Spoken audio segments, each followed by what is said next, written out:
Vamos continuar o nosso estudo sobre os nomes de Deus, vendo mais um nome do nosso Deus aqui em Êxodo, capítulo 17, versículo 15. Êxodo 17, capítulo 17, versículo 15. E este é o antepenúltimo nome da nossa série.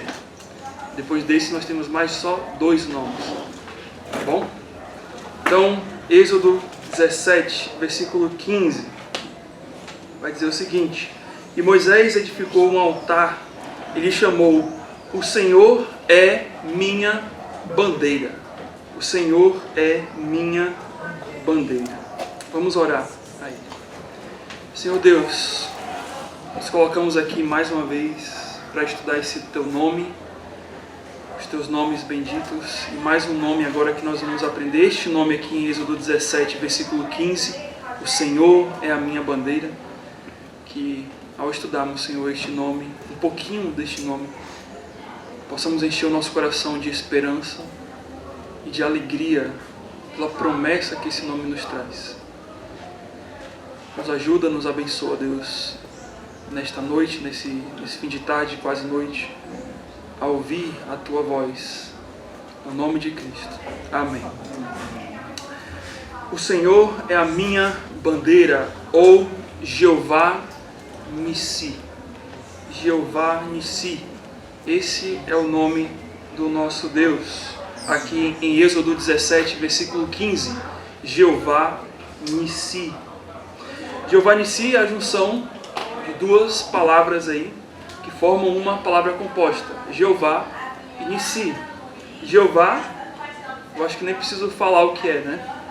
Jeová é o nome de Deus que aponta para a sua autoexistência, né? Quem Deus é, quem Deus se intitulou a Moisés, quando comissionou a Moisés, ali no Êxodo, logo no início do Êxodo. E nós temos Nissi, que é um substantivo que aparece em torno de 20 vezes no Antigo Testamento, mas é um substantivo que tem como significado estandarte, ou mastro, ou vela, bandeira, ou sinal, ou bandeira, né? Ou bandeira. Essa palavra tem raiz numa outra palavra, né? É Nissi, mas a raiz dela é a palavra Nassés, que significa algo levantado que brilha de longe como um sinal, né? A ideia que a palavra transmite aqui é de que algo que é levantado e que de longe se vê aquele sinal, de longe se vê aquilo. Então é isso que é o significado de Nassés, que dá origem à palavra Nissi, Jeová Nissi. Interessante, né? Que a ideia aqui de algo que é levantado é exatamente uma bandeira, né? Onde que geralmente é colocada a bandeira, né?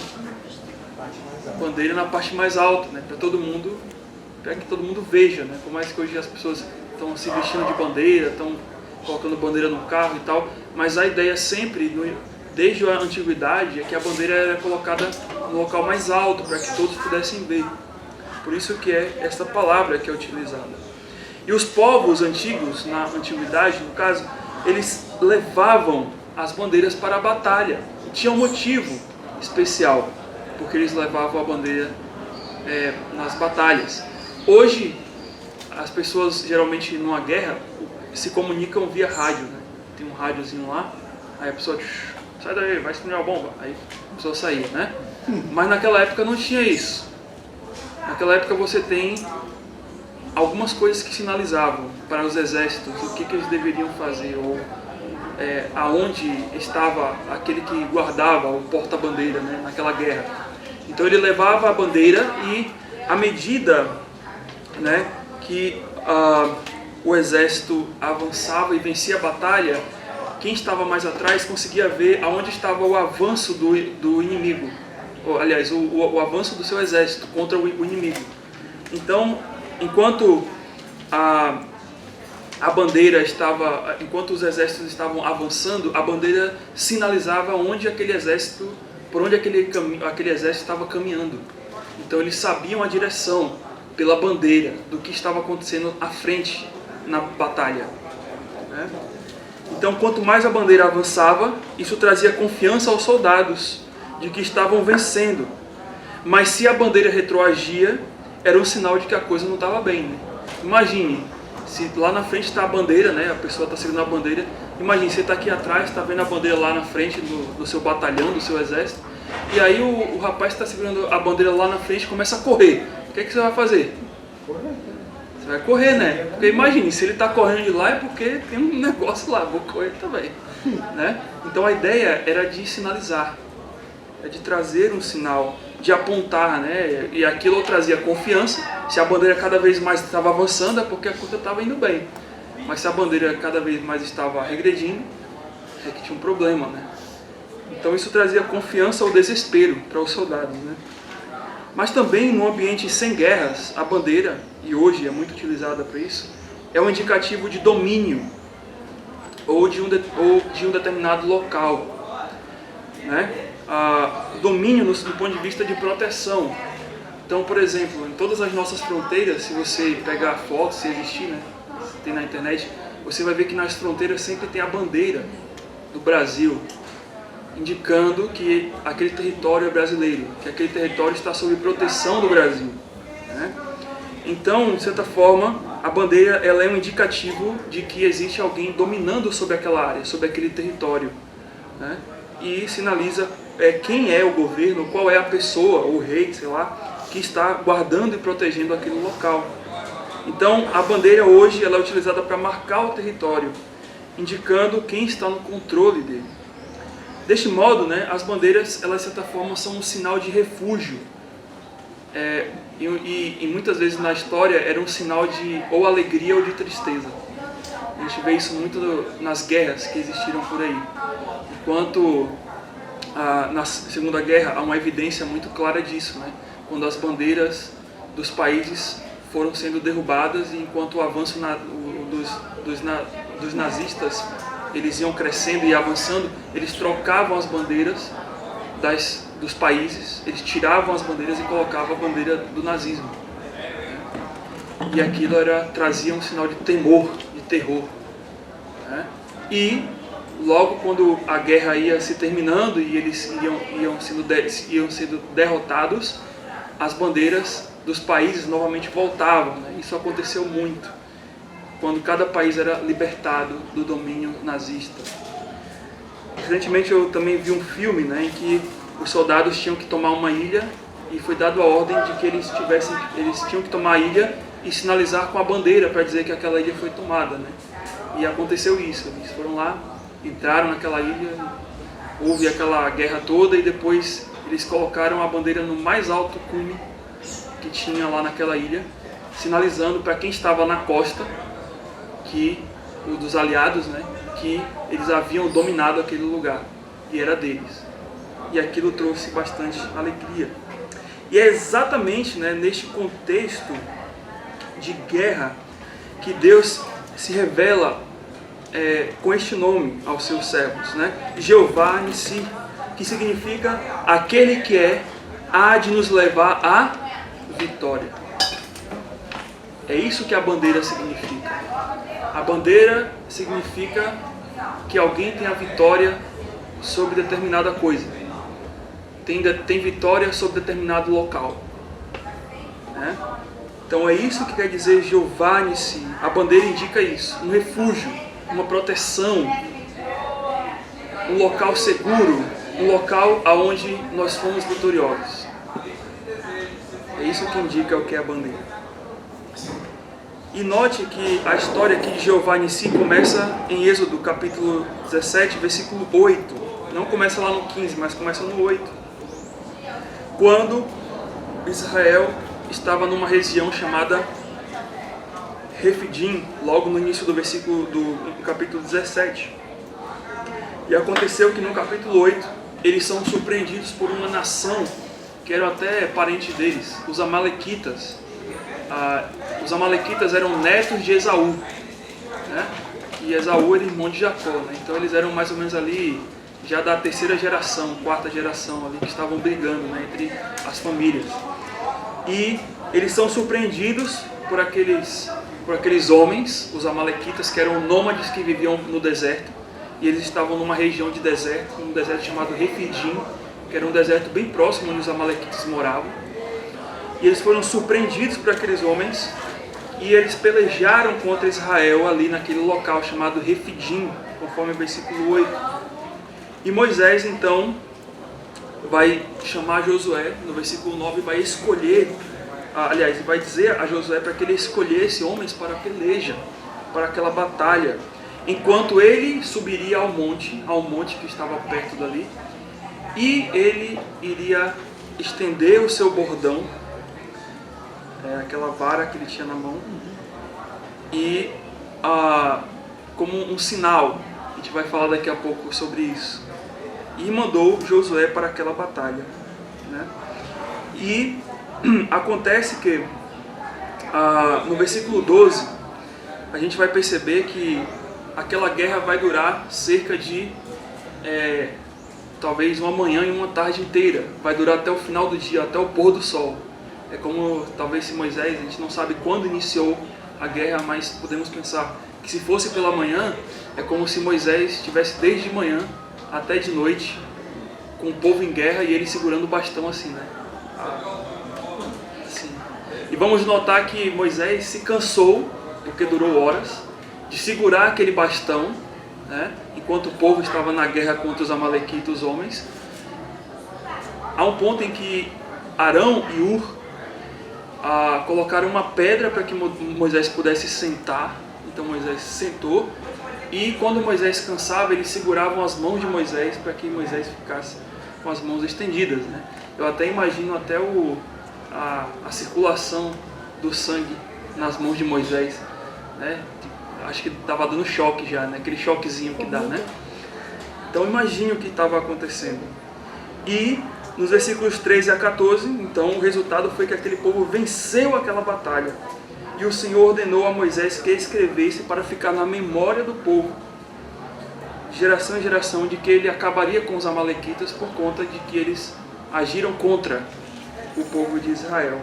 E Moisés, no versículo 15, vai edificar ali um altar ao Senhor, chamando de "O Senhor é a minha bandeira, Jeová Nissi". Aí a pergunta, né, que talvez você deve ter na sua mente: o que tem a ver Moisés segurar um bastão, os filhos de Deus vencerem os amalequitas e ele ter edificado um altar chamado Jeová Nissi? O Senhor é a minha bandeira. Interessante essa pergunta, né?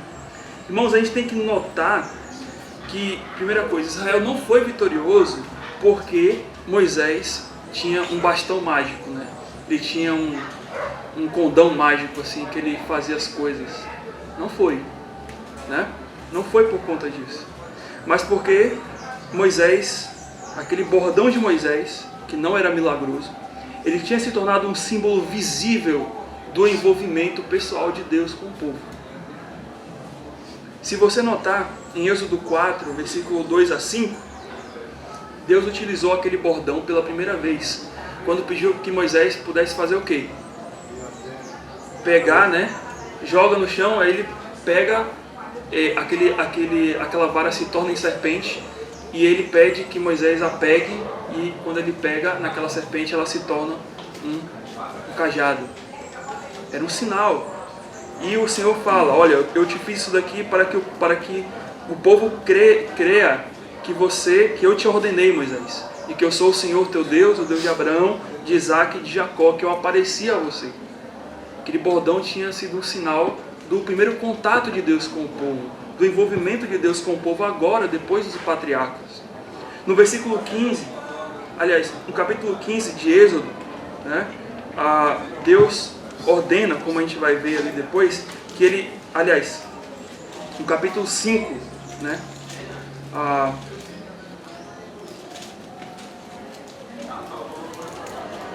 não, no capítulo 15 não, acho que eu me confundi aqui,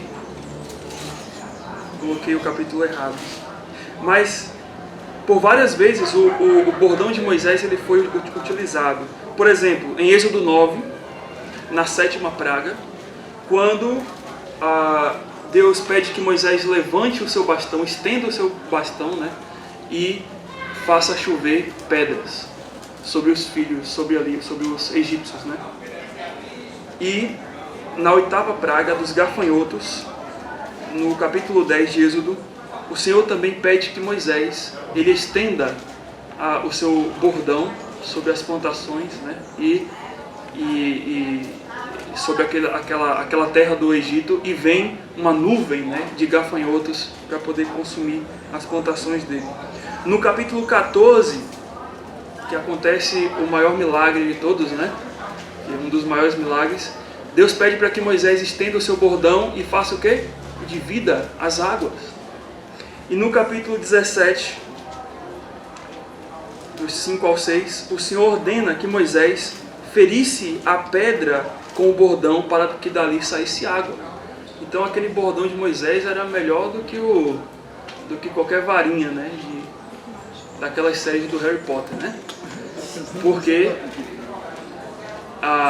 aparentemente olhando, né, era milagroso, né? Mas não era milagroso, né, de fato. A questão era que Deus estava utilizando, como Ele sempre utilizou, de meios e de instrumentos físicos para que Ele pudesse evidenciar uma verdade para o seu povo naquela época. No Antigo Testamento a gente vê muito isso. A gente vai entender um pouquinho por que Deus fez isso e como isso tem algo relacionado com o Novo Testamento até, um pouquinho, tá? Mas o interessante, irmãos, é que 6 vezes, na minha contagem aqui, né, se eu não estiver errado, Deus havia utilizado o bordão de Moisés como um sinal da sua presença pessoal no meio do seu povo. Mas, por que Moisés então pediu que, enquanto o povo lutasse, ele estaria com o bordão estendido ali, né? Eu fiquei pensando nisso. Por que Moisés? Porque não foi Deus que ordenou aqui. Foi Moisés que ele decidiu fazer isso. Ele subiu lá no monte, colocou lá, né, o seu bordão e ficou ali. Por que Moisés fez isso? Porque note, irmãos, que nos versículos anteriores de Êxodo 17, do versículo 1 até o versículo 7 de Êxodo 17, o povo estava o quê? Murmurando contra Deus por causa que eles não tinham nada para beber. E no versículo 7 termina assim: porque tentaram ao Senhor dizendo: está o Senhor no meio de nós ou não? Eles tiveram sede, eles reclamaram, foram até Moisés e murmuraram contra Moisés. Moisés, né, a mesma coisa, né? Nos fizeste subir do Egito até aqui para morrer, Moisés? O Senhor está do nosso lado ou não? O Senhor está no meio de nós ou não, Moisés? Depois deles verem todos aqueles sinais, né? E pela 7ª vez então aqui, nesse evento aqui dos Amalequitas, Moisés vai utilizar o seu cajado agora na guerra, e ele vai utilizar aquele cajado novamente para apontar aquele povo como Deus estava no meio deles. Porque como Deus havia usado aquele cajado ao longo da trajetória do povo ali do Egito, desde quando Moisés é chamado até aquele momento, certamente Deus não iria cuidar daquele povo. E Moisés utiliza o sinal que deu, aquele cajado, né, como um instrumento, como um sinal de como Deus havia agido para com eles, para que eles pudessem perceber que Deus estava no meio deles.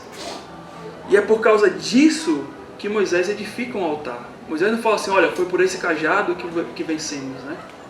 Não, mas Moisés edifica um altar e mostra àquele povo de que o Senhor era a bandeira deles, era o que dava a vitória para eles, era o que protegia e guardava eles como um estandarte.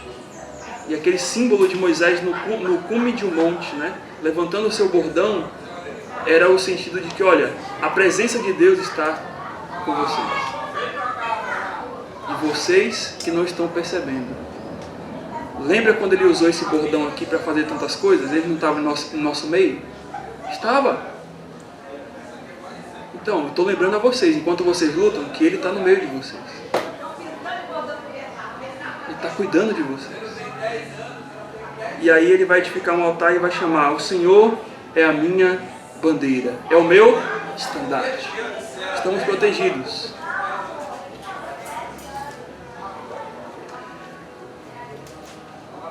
Uma carta ele vai dizer que o fluxo e o refluxo da batalha, em correlação aos braços levantados e abaixados, de Moisés ali,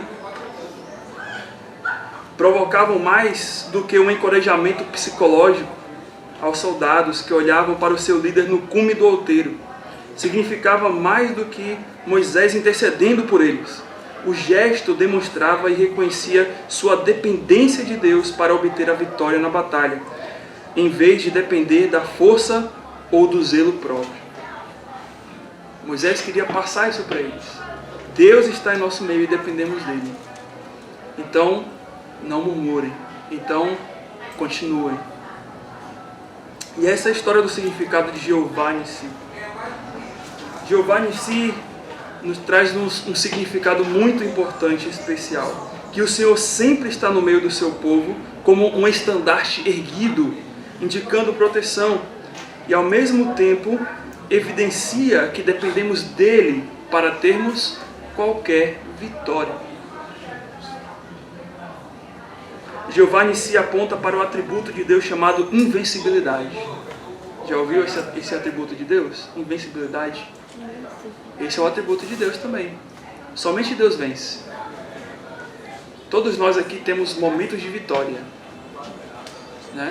e temos momentos de derrota. Mas Deus nunca é derrotado. Por isso que é um atributo de Deus. Ele nunca perde. E a nossa vitória só é nossa porque vem dele. Então logo toda a vitória que a gente tem como cristão é porque ele nos deu essa vitória. Salmo 33, versículo 10 a 11 vai dizer: o Senhor frustra os desígnios das nações e anula os intentos dos povos. O conselho do Senhor dura para sempre, os desígnios do seu coração por todas as gerações. Ao dizer que o Senhor é a nossa bandeira, Jeová Nissi, estamos nos referindo ao Deus que luta a nossa batalha, que nos concede vitória segundo a sua vontade. E diante dele estamos seguros de que venceremos os inimigos e os desafios de nossa vida. É isso que Jeová Nissi nos passa. Mas agora vamos olhar para as Escrituras. Vamos entender um pouquinho de como Jeová Nissi se ergue como a nossa bandeira, como o nosso estandarte, concedendo as vitórias sobre as diversas áreas, os diversos inimigos e desafios de nossa vida. E eu queria apresentar aqui somente duas observações de dois textos das Escrituras que apontam como o nosso Deus se ergue como essa bandeira. Primeiro, Jeová Nissi dará vitória àquele que teme a sua pessoa. A vitória que vem de Jeová Nissi, ela vem baseada naquela pessoa que teme, naquele servo que teme a ele. Salmo 112. Vamos abrir para Salmo 112.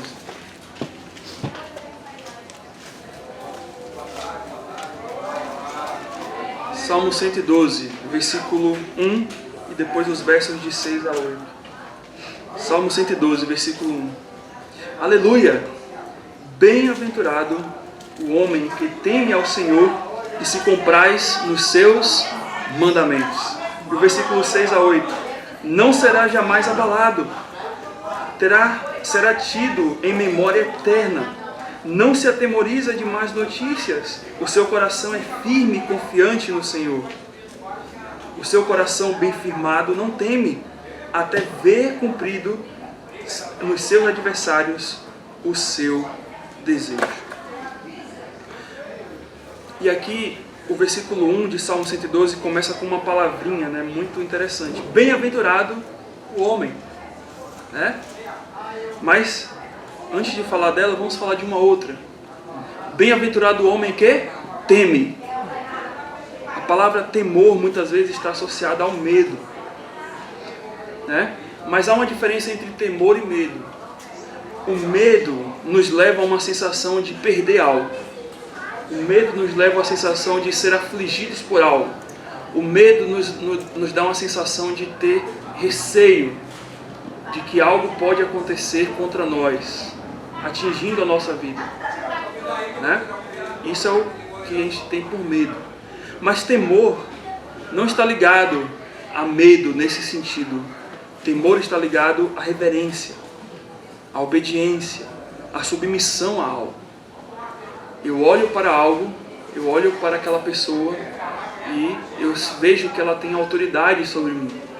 E eu vejo que ela tem uma posição maior do que a minha.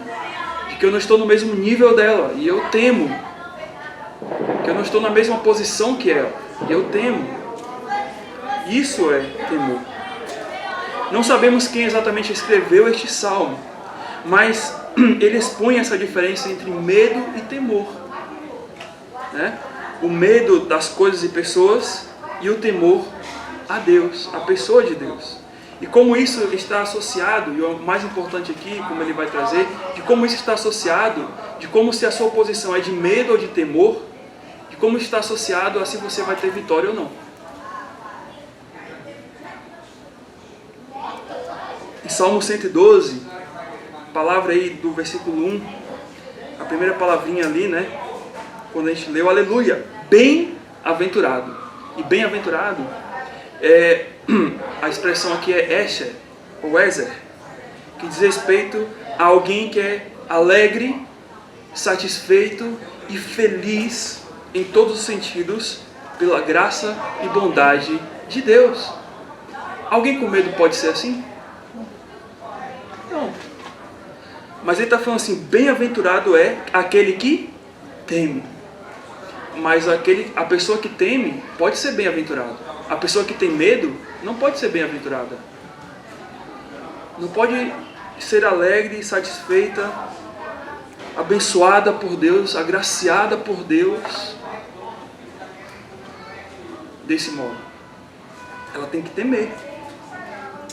Daquele que teme ao Senhor e aí tem e se compraz, né, nos seus mandamentos. Então a ideia aqui é que eu preciso temer a Deus e não ter medo. Se eu vou ter medo, eu não vou ter vitória. Agora, se eu temer a Deus, se eu olhar para Deus e falar, Senhor, Tu tem autoridade sobre a minha vida, estou com esses problemas aqui, essas situações aqui todas, mas eu sei que o Senhor sabe disso tudo, eu vou enfrentar confiando em Ti. Que o Senhor é meu Jeová em si. O Senhor vai estar comigo nessa batalha, né? Como Moisés ali, o bordão. Quais são os efeitos então do temor? São vários os efeitos do temor a Deus. Provérbios está recheado, né? Provérbios 1:7 vai dizer que o temor do Senhor é o princípio do... então para eu poder começar a ter sabedoria na minha vida, e a sabedoria induz, ela vai apontar para o quê? Para o sucesso, né? Se eu sou sábio, eu vou ser bem sucedido, eu vou ser bem aventurado, não é? O temor do Senhor é o princípio do saber. Então eu tenho que temer a Deus em primeiro lugar, para que eu possa ser sábio, para que eu possa alcançar, crescer em sabedoria. Provérbios 10:27 vai dizer que o temor do Senhor prolonga os dias de vida. Olha, alguém quer morrer cedo? Ninguém. Mas está falando que se você temer a Deus, Deus vai guardar você. Deus vai prolongar os seus dias de vida, conforme a vontade dele. Mas também Provérbios 19:23 vai dizer algo muito maravilhoso também. Provérbios 19:23 vai dizer que o temor do Senhor conduz à vida. E aquele que tem ficará o quê? Satisfeito. E nenhum mal visitará. A questão de nenhum mal visitará, a palavra visitar aqui não diz respeito a visitar assim, que nunca o mal vai chegar na sua vida. Mas a questão de visitar é a questão de se estabelecer. Nenhum mal virá e ficará. Nenhum mal virá e... né? montará sobre você e fará sobre você morada. Não é isso. Mas aqui virá o mal, talvez pode vir, mas passa, mas vai adiante. Mas a ideia aqui é que aquele que teme ao Senhor fica satisfeito, é satisfeito, é preenchido, né? E a continuação do Salmo, né, voltando para o Salmo 112, são só alguns versículos de Provérbios que falam sobre o temor, mas a continuação de Salmo, o Salmo 112, vai mostrar mais benefícios do temor a Deus. O versículo 6 vai mostrar o primeiro benefício. Note como o versículo 1 está ligado ao 6 também, né? E aos outros ali, mas a gente está olhando só aqueles que falam sobre temor e os efeitos dele. Bem-aventurado o homem que teme ao Senhor, versículo 1, se comprar nos seus mandamentos. E o primeiro benefício do versículo 6 vai dizer que esse homem que teme ao Senhor, né, e por isso é bem-aventurado, ele não será jamais abalado. Ele não será jamais abalado, ou seja, ele não perderá o equilíbrio. Ele não perderá o equilíbrio. Ele não se desesperará. Mas ele sabe de que ele teme a Deus, que Deus está por cima de tudo, que Deus está cuidando de tudo. Por isso que ele não oscila, mas ele se mantém equilibrado. O Senhor sabe o que está fazendo. Eu vou continuar. O segundo benefício está no versículo, a parte B do versículo 6. Será tido em memória eterna esse homem.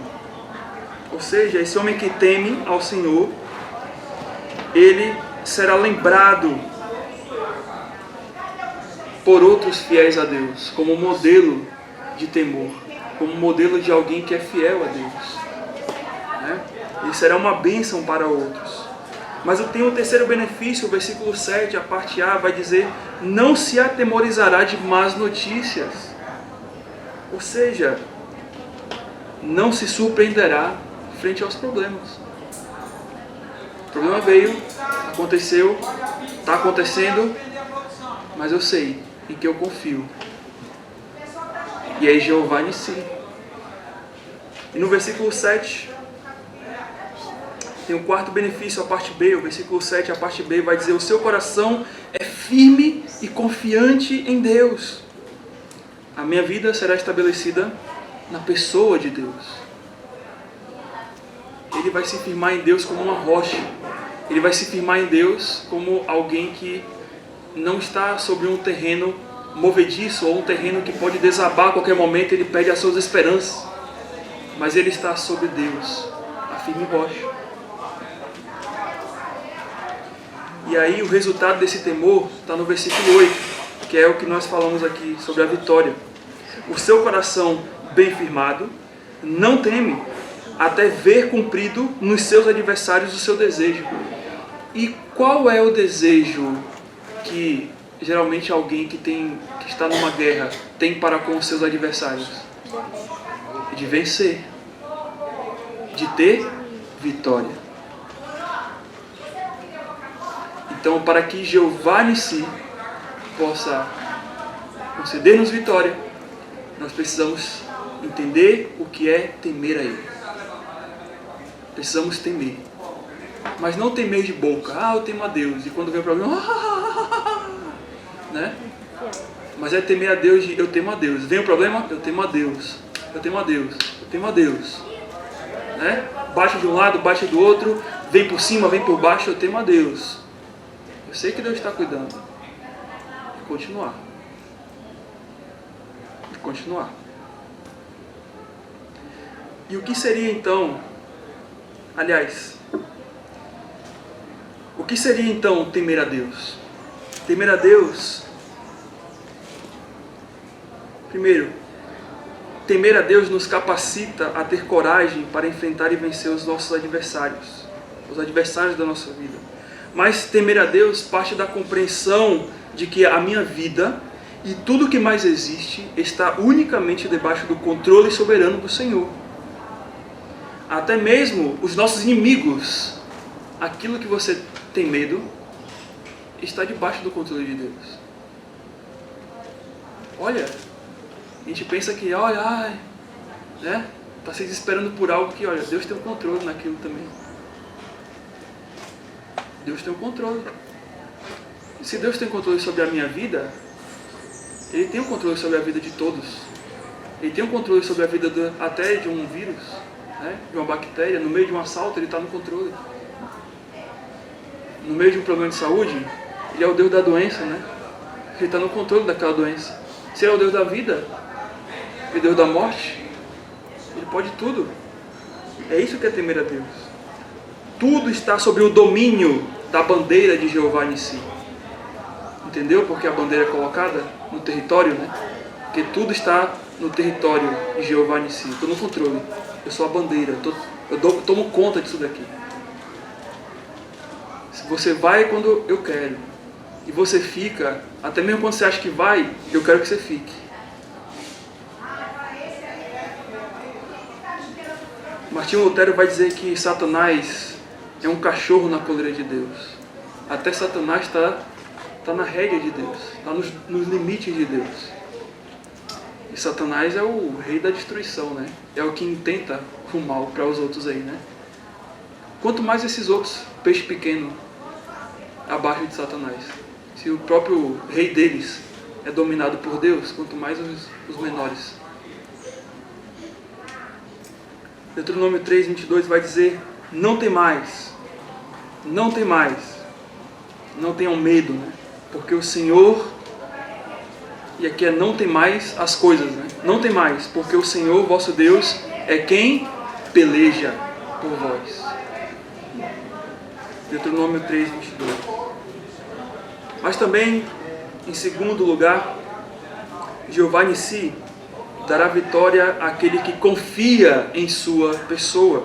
Eu convido a você a abrir outro salmo, Salmo 20 agora. Salmo 20. Jeová Nissi dará vitória àquele que confia em sua pessoa. Salmo 20, de 5 a 9.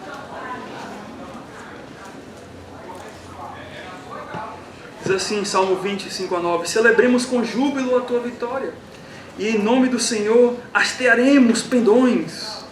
Satisfaça o Senhor a todos os teus votos. Agora sei que o Senhor salva o seu ungido, e lhe responderá do seu santo céu, com a vitoriosa força da sua destra. Uns confiam em carros, outros em cavalos. Nós, porém, gloriaremos em o nome do Senhor nosso Deus. Eles se encurvam e caem, nós, porém, nos levantamos e nos mantemos de pé. Ó Senhor, dá vitória ao Rei. Responde-nos quando clamarmos. Jeová Nissi nos dará vitória, ou dará vitória para aquele que confia nele.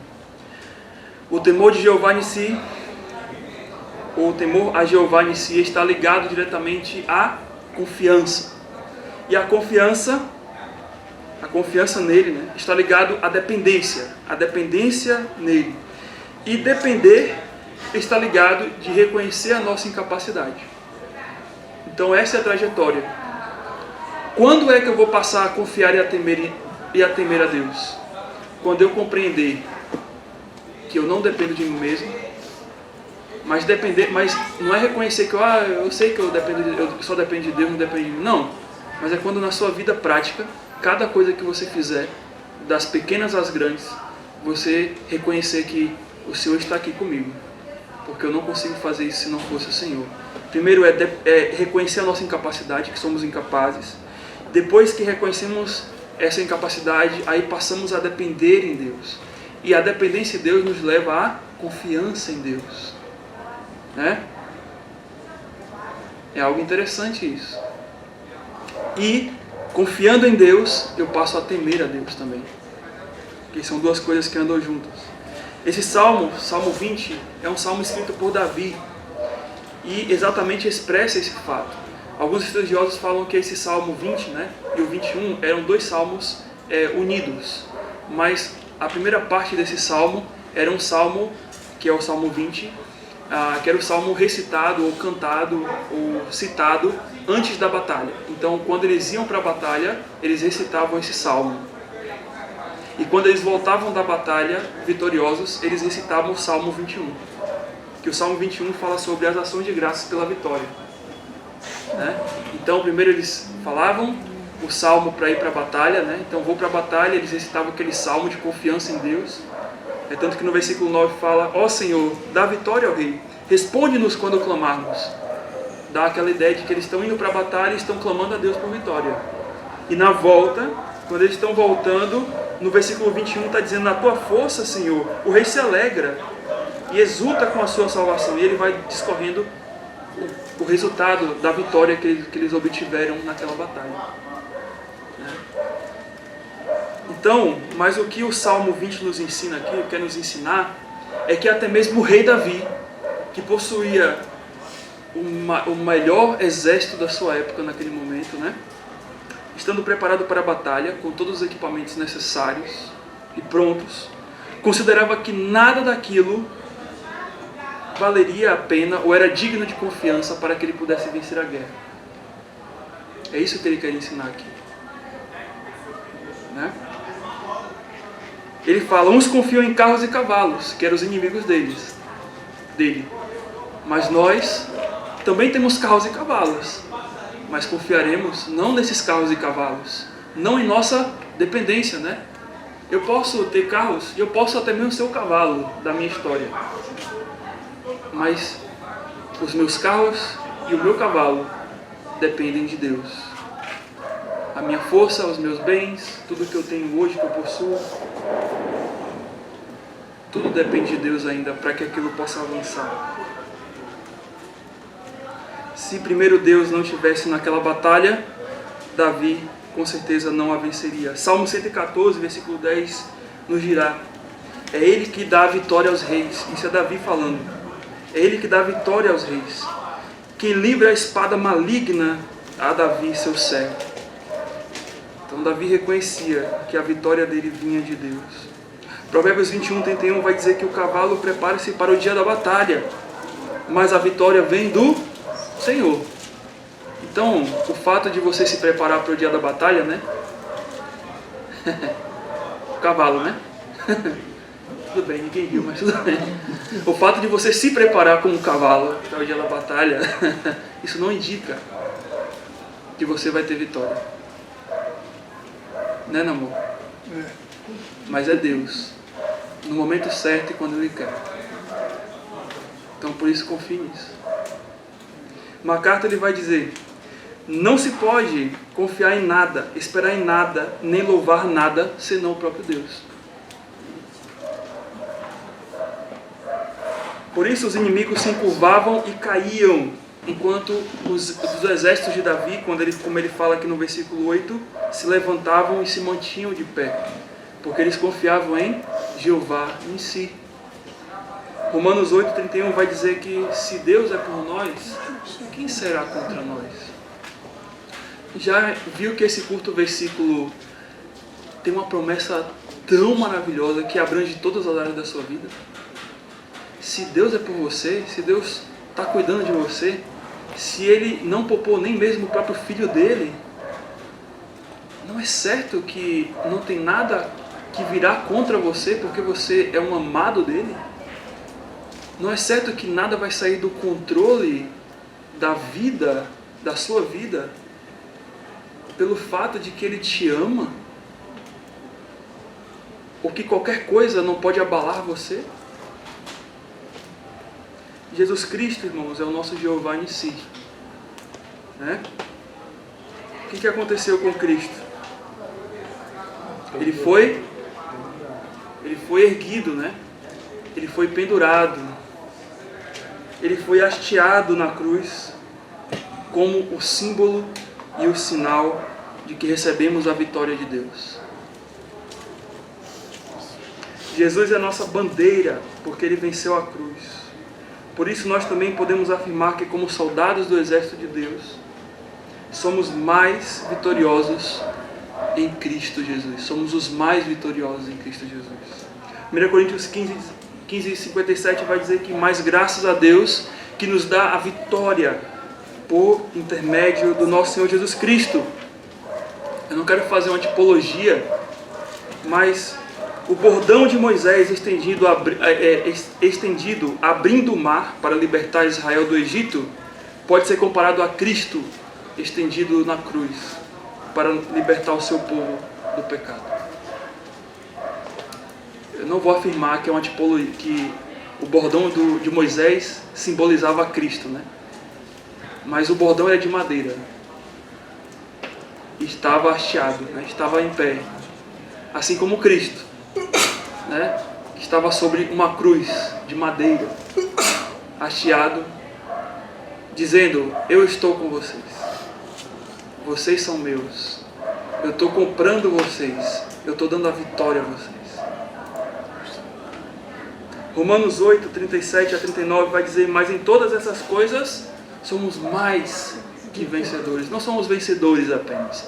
Não vencemos algo assim, ei, ganhei uma medalhinha, né? Como na escola, né? Mas nós ganhamos muito mais do que uma medalha. Muito mais do que um prêmiozinho que a gente pode ganhar aí num sorteio, né? Qualquer. A gente ganhou aquilo que não poderíamos nem ganhar por sorteio, nem ganhar por qualquer outro meio. E aí Paulo continua: porque eu estou convencido que nem a morte, nem a vida, nem anjos, nem demônios, né? Nem o presente, nem o futuro, nem quaisquer outra coisa, altura, profundidade, poderá nos separar do amor de Deus. Note que a nossa vitória está ligada à nossa união com Cristo, separar desse amor de Deus. Qual era a pergunta que o povo de Israel estava fazendo? Está o Senhor no meio de nós? E a resposta, né? Hoje, a gente não pode dizer isso não, irmãos. Porque nada nos separa, né, desse amor. Ele está conosco. A bandeira dele está fincada sobre os nossos corações. É território dele. Você só precisa agora fazer o quê? Temer a ele, reconhecer que ele é o dono da sua vida e confiar nele. E o restante, deixa que a vitória venha por conta dele. É isso que Jeová nos ensina. Em Apocalipse 17:14, nos mostra que o nosso Senhor, que nos deu essa vitória na cruz, que nos dá muito mais outras vitórias, né? Mas essa, que é a principal e a fundamental de todas, vai voltar. E quando ele voltar, o Apocalipse 17:14 vai dizer que pelejarão contra o Cordeiro. E o Cordeiro o quê? Vencerá. Pois é o Senhor dos senhores e o Rei dos reis. Vencerão também, olha, não é só o Cordeiro que vence, mas vencerão também os chamados, eleitos e fiéis que se acham com ele. Então, se você pensou, poxa, eu já sou vitorioso, mas vai vir mais vitória ainda, né? Quando entrarmos na glória eterna, no reino eterno de justiça, onde tudo aquilo que talvez te atemoriza hoje, né, te dá medo, aflição, não terá mais. Onde aquilo que afeta a sua saúde, o seu corpo, não afetará mais. Onde aquilo que parece ser complicado, difícil de viver, labutoso, porque estamos na guerra. Estamos numa guerra nesse mundo, desse jeito como está. Tudo aquilo vai passar quando o Cordeiro vier e pelejar e vencer. Por isso, irmãos, nós celebramos, podemos hoje celebrar essa vitória que temos em Jeová em si, conforme Salmo 98, 1 e 2. Abre lá, esse é o último salmo, o último versículo que vamos ler nessa noite. Salmo 98, 1 e 2. Um salmo messiânico.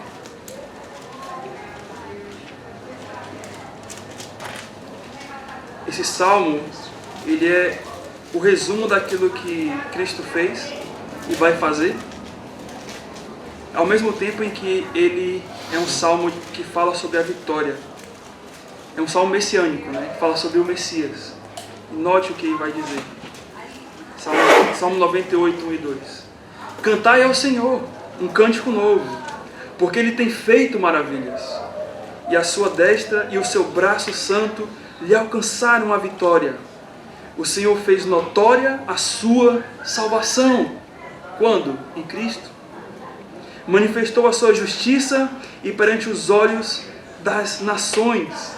E o versículo 9, que aponta para o futuro do que Cristo vai fazer. Na presença do Senhor, aliás, versículo 7 a 9. Ruja o mar e a sua plenitude, e o mundo e os que nele habitam. Os rios batam palma, e junto com eles cantem de júbilo os montes, na presença do Senhor, porque Ele vem julgar a terra, julgará o mundo com justiça e os povos com equidade. Por isso celebre. Primeiro porque Ele nos deu já a vida eterna, e depois porque um dia tudo isso daqui, todo esse sistema que é contra nós, vai ser destruído e transformado através da justiça dele, quando ele vier estabelecer a sua justiça. Por isso, cante ao Senhor, cante vitória ao Senhor, cante as suas maravilhas, cante os feitos dele, porque foi por causa dele que você hoje é mais que vencedor. Vamos orar ao Senhor. Senhor Deus, muito obrigado pela Tua palavra, muito obrigado porque o Senhor é o nosso Jeová Nissi, porque o Senhor nos deu em Cristo Jesus a vitória. E também, através dessa vitória que nos transformou em mais que vencedores, nós temos o privilégio de também obtermos novas vitórias. Basta, Senhor, como nós notamos aqui, confiarmos em Ti. Basta, Senhor, como notamos aqui, temer a Ti. Reconhecer que o Senhor domina sobre nossa vida. Submeter a Tua vontade. Submeter em obediência àquilo que o Senhor diz. Não querer ser o dono de nós mesmos. Não querer tirar a Tua bandeira e colocar a nossa bandeira, a bandeira do nosso eu em nosso coração. E confiar em Ti, Deus. Depender que somente o Senhor pode nos levar à verdadeira vitória. Oramos a Ti, Pai, que Jeová Nissi esteja presente em nossos corações, em nossas mentes, e nos leve a meditar todos os dias de nossa vida naquilo que o Senhor quer fazer por nós, em nome de Cristo. Amém.